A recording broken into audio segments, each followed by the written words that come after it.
Happy father's டே மணி. Fathers டேக்கு idli gift. ஏன் அப்படின்னா sugar ஜாண்டிஸ்லாம் அதிகமாக வந்துருச்சு. ஃபாதர்ஸ் டேக்கு வந்து நிறையா போஸ்ட் போடலாம், ஃபாதரை பற்றி நிறையா பேசலாம். Is a hard worker. அங்கேருந்து தான் வந்தது இங்கே ஹார்ட் ஒர்க்கு. அதுதான் உண்மை.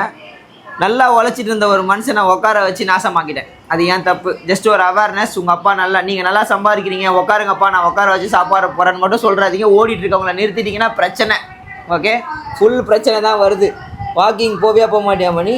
போவேன். இப்படி தான் சொல்கிறாப்பல, ஆனால் பண்ண மாட்றாப்பல்ல. காலைல எழுந்து இங்கே வீடியோக்காக பேசுகிறாரு. வாக்கிங் போனோம். என்ன சொல்கிறது, நான் சம்பாதிக்கிறேன், உட்காந்துருங்க. ஒரு பிள்ளைக்காக தானே ஆசை, அப்பா உட்கார வச்சு சாப்பாடு பண்ணணும். ஒரு மிடில் கிளாஸ் பையனுக்குமே சரி நம்ம சம்பாரித்து அப்பாவை சாப்பிட வைக்கணும் அப்படின்ட்டு அந்த ஒரு எண்ணத்தில் உட்கார வச்சேன். ஜாண்டிஸ் வந்துருச்சு, சுகர் வந்துருச்சு, காலில் கட்டை வரல வேறு எடுத்தோம். இந்த மாதிரி நிறையா இருக்குது, பயமாக இருக்குது. ஸோ உங்கள் அப்பா அவங்க ஓடிட்டுருக்காங்க அப்படின்னா அவங்கள ஸ்லோவாக ஓட விட்ருங்க, ட்ராக் பண்ணுங்கள், அவங்கள பத்திரமா பார்த்துக்கோங்க. என்ன மாதிரி உட்கார வச்சிடாதீங்க. நான் உட்கார வச்சு பாதிக்கு ஏற்றுனேன். இதுக்கப்புறம் ஒழுங்காக வாக்கிங் போகலன்னா ஏன் இட்லினா நல்லா பிரியாணி வாங்கி கொடுக்கலாம், ஸ்வீட்லாம் வாங்கி கொடுக்கலாம் ஃபாதர்ஸ் டேக்கு. அப்படி தான் நான் நினச்சேன். நோய்கள் அப்படி இருக்கிறதுனால ஒன்றும் பண்ண முடியல. ஸோ அதனால் please be aware, take care your parents. அம்மா மதர்ஸ் டேக்கு போட்டோம். மதர்ஸ் டேக்கு அம்மா வந்து மொபைலை தொலைச்சாங்க, அதனால வந்து அம்மாவுக்கு மொபைல் வாங்கி கொடுத்தோம். இப்போது அப்பாவுக்கு வந்து எதுவும் தொலைக்கல, அவர் எதனா வாங்கி கொடுப்பானாரு, நம்ம எதை வாங்கி கொடுத்துரும். புரியுதா? So take care your parents. That's a one of blessing ever. Love you.